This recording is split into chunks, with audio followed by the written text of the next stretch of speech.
Então, nessa aula, a gente vai resolver um exemplo, né, que faz parte da lista 6, justamente para a gente treinar a obtenção dessas probabilidades na tabela de distribuição normal, certo? Então, se você quiser parar o vídeo e tentar fazer cada uma das probabilidades que está aí no exercício, caso contrário, você pode fazendo aqui comigo. A minha sugestão é tenta fazer antes, né, para ver se você vai conseguir resolver cada uma delas, e aí depois a gente faz, então, você pode assistir o vídeo e verificar a correção do exercício. Certo? Então, eu separei aqui em alguns slides e a gente tem o seguinte. Qual é o valor dessas duas probabilidades onde o corte é 1,65, certo? Então, eu vou lá na minha tabela de distribuição normal, que é sempre centrada no zero, a distribuição padrão, a variável z a gente usa só para a distribuição normal padrão, e eu verifico o corte 1,65. Na minha tabela, eu vou ter o valor desse finalzinho, né? Eu fiz ali meio subindo, mas na verdade a gente tem que lembrar que ele vai ficando mais próximo do eixo horizontal. Então, se eu for lá na minha tabela, 1,65, vamos lá dar uma olhada, 1,60 está aqui, o 5 está aqui. A gente tem que essa área desse pedaço equivale a 0,0485, então você pode conferir aí na sua tabela. Certo? Então, aquele pedacinho eu já sei que vale 0,0485. E aí, a gente tem, portanto, deixa eu dar uma olhadinha aqui. Esse é o exemplo um pouquinho diferente, eu tô olhando o exemplo aqui, mas tudo bem, tem um exercício parecido com esse lá na lista de exercício de vocês. Então, qual é a probabilidade do z ser maior do que 1,65? Bom, é aquela que a tabela me deu, 0,0485, 4,85%. Qual é a probabilidade dele ser menor? É o complementar. Então, é 1 menos 0,0485. E se você fizer o cálculo, isso aqui vai dar 1 menos 0,0485, só para não errar a conta, 0,9515, certo? Então, eu uso a minha tabela de distribuição de probabilidades para obter sempre o valor da probabilidade do final da minha curva. Faltam 5 aqui. Do final da minha curva, certo? E aí eu verifico qual é a probabilidade que eu quero. Se eu quero a da ponta, se eu tenho que extrair um outro pedaço, se eu quero a central. E aí eu faço a verificação usando as propriedades da propriedade complementar, né? Do complementar. Agora ele pergunta assim, qual é a probabilidade do z estar dentro de cada um desses intervalos? Então, vou lá olhar na minha tabela, certo? A minha curva z é sempre centrada no 0, eu quero faixas no 1, no 2 e no 3, certo? E também o simétrico, né? Menos 1, menos 2 e menos 3. Então, menos 1, menos 2 e menos 3.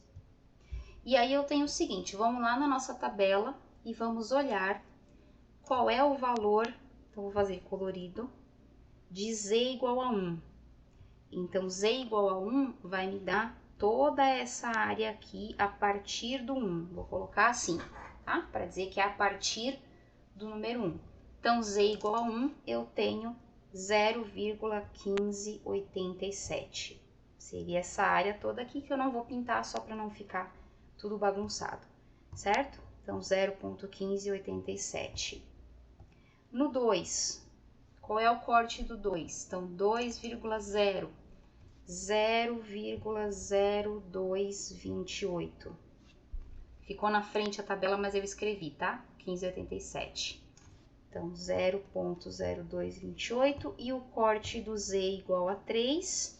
Eu vou lá na minha tabela e olho qual é o valor do 3. Tá aqui, 0,00135. Como eu falei, quanto mais longe, menos área tem ali embaixo do gráfico da nossa função. Lembrando que essas probabilidades são os finaizinhos, certo? Então, agora vamos responder o que o exercício está pedindo para a gente. Qual é a probabilidade do z estar entre menos 1 e 1? Vai ser 1 menos duas vezes essa faixa, uma para a direita e uma para a esquerda. Então, menos duas vezes 15,87 e 15,87. Se você fizer essa conta, isso aqui vai dar 68, alguma coisinha. 1 menos 2 vezes 0,1587. 0,6832, certo? Então, o 2 tá ali, não tá aparecendo, tá atrás da minha câmera, mas é um 2 ali atrás da câmera, certo? Então, eu tenho minha probabilidade. Qual é a probabilidade de estar entre menos 2 e 2? Então, vai ser 1 menos a faixinha verde para cada um dos lados. Então, menos 0,0228, 0,0228. Então, se você fizer esse cálculo, 1 menos 2 vezes 0,0228, isso vai dar 0,0954. Exatamente.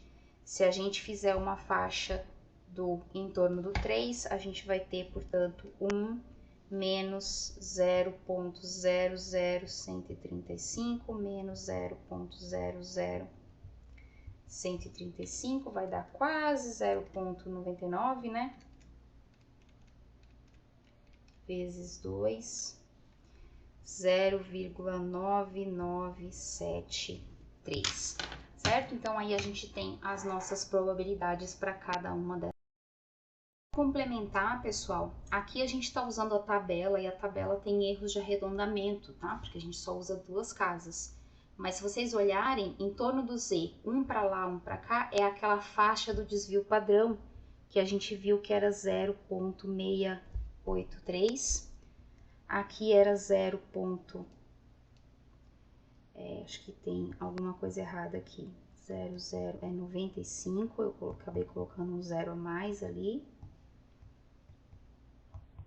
Então, seria aquela faixa que eu falei que é 95,5 e a outra faixa que era 99,7, tá? Então, os valores pela tabela são os valores que estão aqui azul. Esses valores seriam pelas faixas de sigma, pelas faixas do desvio padrão, que é sigma igual a 1 para uma distribuição normal. A gente usa os dois valores, mas só para ressaltar que tem um errinho de arredondamento aqui, né?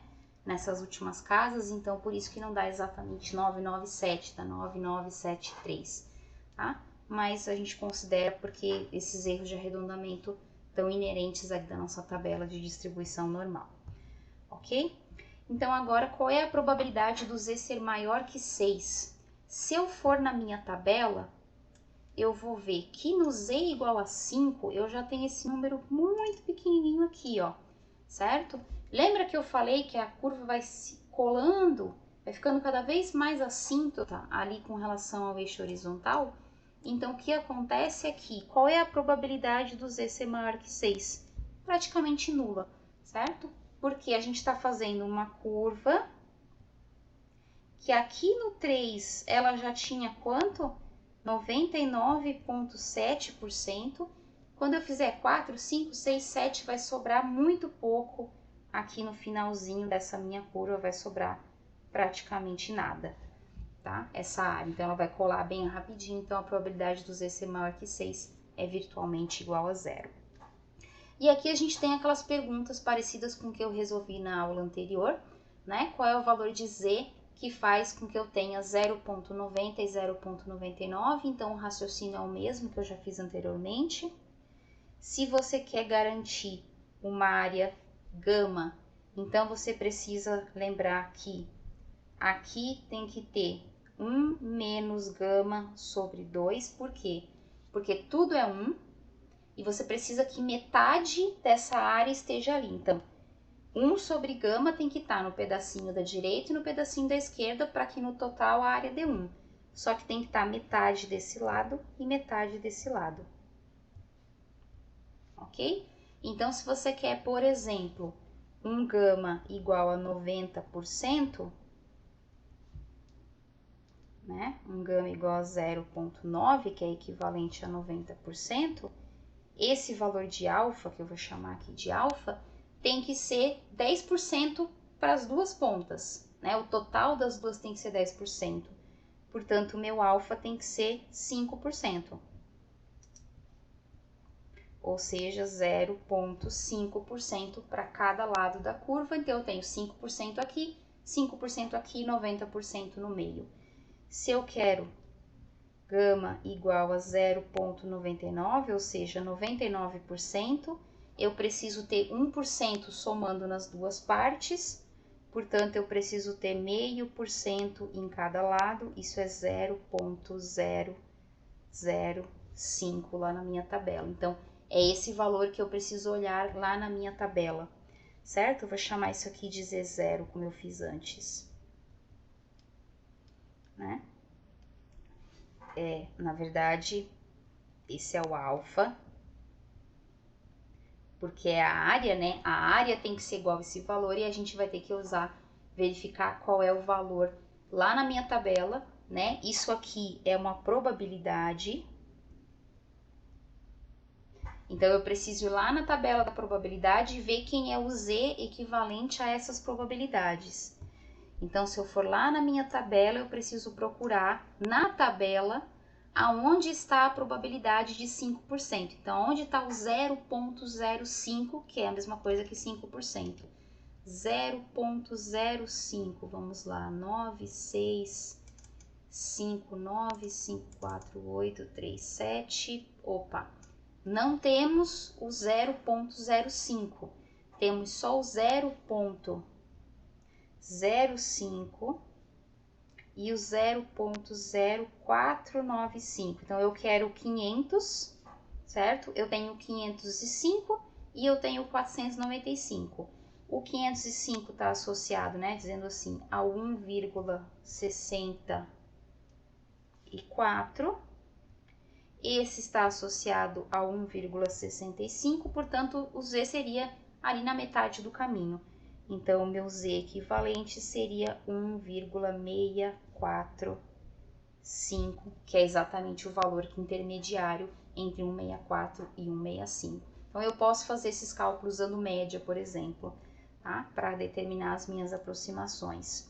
E agora eu quero lá na minha tabela o meu Z igual a o valor da tabela da porcentagem 0,005 ou 0,050.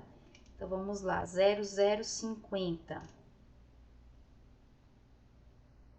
De novo, eu tenho só o 0,051 e o 0,049.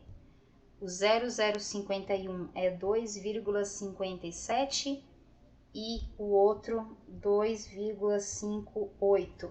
Então, como eu quero a metade, 51, 49, eu quero 50, eu vou fazer a metade desses dois, portanto, meu Z vai ser 2,575, que é a metade entre 57 e 58, né? Entre 570 e 580 é o 575. E a gente tem, então, os nossos dois valores usando a nossa tabela. Então, quando não tem na tabela, a gente pode sim fazer a nossa média. Então, essa faixa em torno aí de 1,645 para a direita e para a esquerda garante 90% de área e a faixa 575 garante 99% de área em torno da nossa função. Então, é importante que vocês saibam como utilizar a tabela da distribuição normal, tanto para determinar qual é o valor de Z que dá uma determinada probabilidade, quanto para determinar a probabilidade dado o valor de Z, certo? Então, treinem, façam exercício, porque essa distribuição normal vai ser importante para a continuação do nosso conteúdo. Bons estudos e até